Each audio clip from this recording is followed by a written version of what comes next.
O ministro da Fazenda, Fernando Haddad, participa nesta terça-feira de uma audiência no Senado para discutir a isenção do imposto de renda para quem ganha até R$5.000, proposta que já foi aprovada pela Câmara. A repórter Vitória Abel chegando com as informações, os bastidores, que hora será essa audiência nesta terça-feira. Lembrando que ele esteve na Câmara recentemente e foi uma baixaria, com os deputados que acabaram confrontando o ministro. Boa noite, bem-vinda. Boa noite, Thiago. Boa noite a todos que nos acompanham. Olha só, essa reunião vai começar às 10 horas da manhã. De amanhã, provavelmente deve atrasar um pouquinho, mas a previsão de início é às 10 horas. E o que também se tem de expectativa é que essa audiência no Senado seja bem mais tranquila do que na Câmara, porque apesar do Senado ter ali os nomes da oposição ligados ao ex-presidente Jair Bolsonaro, o Senado costuma ter ali mais ritos de uma certa burocracia durante as comissões, o que acaba conseguindo controlar um pouco mais as falas dos senadores, que costumam também ser mais respeitosos nesse momento. O ministro Fernando Haddad vem conversar sobre o que leva o governo a propor esse projeto de isenção do imposto de renda. Como você disse, já foi aprovado na Câmara dos Deputados, sob o relatório de Arthur Lira, e agora aqui no Senado Federal o relatório é de Renan Calheiros, do MDB, um aliado do governo. A expectativa é que Renan Calheiros permaneça com o relatório aprovado na Câmara, boa parte desse relatório, ou seja, com a sugestão do governo para a isenção total de imposto de renda para quem ganha até R$5.000 e também com desconto ali de alíquota para quem ganha até R$7.350 e a compensação que para repor o dinheiro que o governo vai deixar de arrecadar. Essa compensação que vem por meio da taxação dos mais ricos a partir de quem ganha R$600.000 por ano, vai começar a pagar o chamado imposto mínimo, até quem ganha a partir de R$1.200.000 por ano vai pagar a taxa de 10%. Renan Calheiros deve manter esse cerne do projeto da isenção do imposto de renda. Amanhã, além de Haddad, também vem junto com ele o secretário da Receita, Robson Barreirinhas, justamente na intenção de apresentar esses números e tentar justificar para os senadores a compensação, que costuma ser um ponto mais polêmico, principalmente entre os parlamentares de oposição.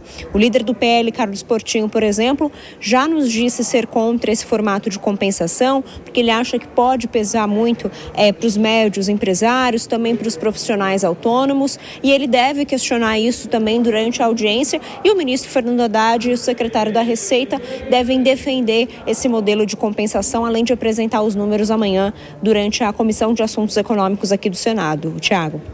Ô Vitória, me diga uma coisa, estamos na metade de outubro quase, e a LDO, a Lei de Diretrizes Orçamentárias, que deveria ter sido aprovada no meio do ano para que os parlamentares saíssem em recesso, agora vai ser aprovada e quando, hein?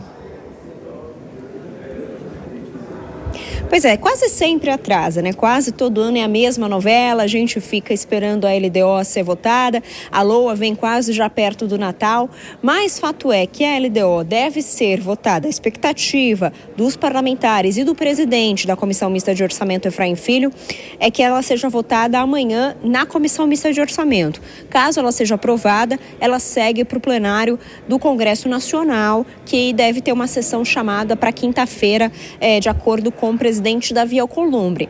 Existia uma expectativa dos parlamentares governistas de que essa votação pudesse ser atrasada para o governo pedir algumas alterações na LDO.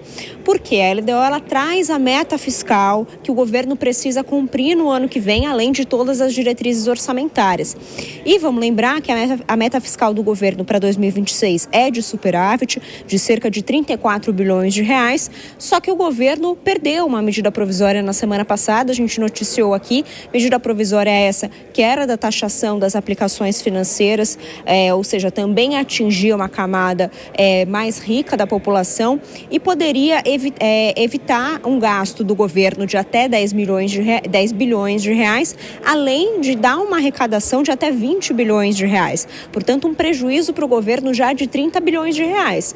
Mas o que Efraim Filho disse é que, por enquanto, o governo não procurou nenhum membro da CMO para fazer uma alteração na LDO e, portanto, Gervásio Maia, que é o deputado do PSB, que é relator da LDO, deve manter o seu texto.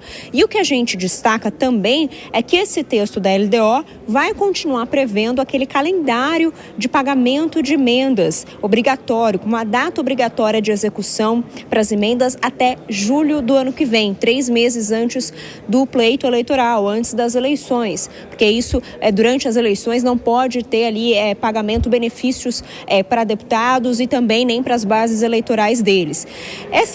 Lembrando que as emendas individuais, elas já são de pagamento obrigatório, incluindo as emendas PIX e as transferências especiais. Mas o que acontece é que o governo acaba adiando esse pagamento, coloca nos restos a pagar, e esse modelo pretende justamente obrigar o governo na LDO a pagar isso até julho. E o que a gente tem de informação é que o presidente da Câmara, Hugo Mota, e também o presidente do Senado, Davi Alcolumbre, concordaram, deram aval para esse formato do calendário de emendas, de pagamento obrigatório até julho. Eles concordam, acham que é necessário e importante ter essa previsão de execução pelo governo federal. Agora, se isso se mantiver no texto e for aprovado, o governo também pode vetar esse trecho e depois volta para o Congresso Nacional apreciar ou não esse veto. Então, deve ser uma discussão que vai se alongar ao longo dos próximos meses, aí até dezembro desse ano. Tiago. Sempre polêmica, falando sobre contas, gastos e ainda mais o ano que vem, o ano eleitoral.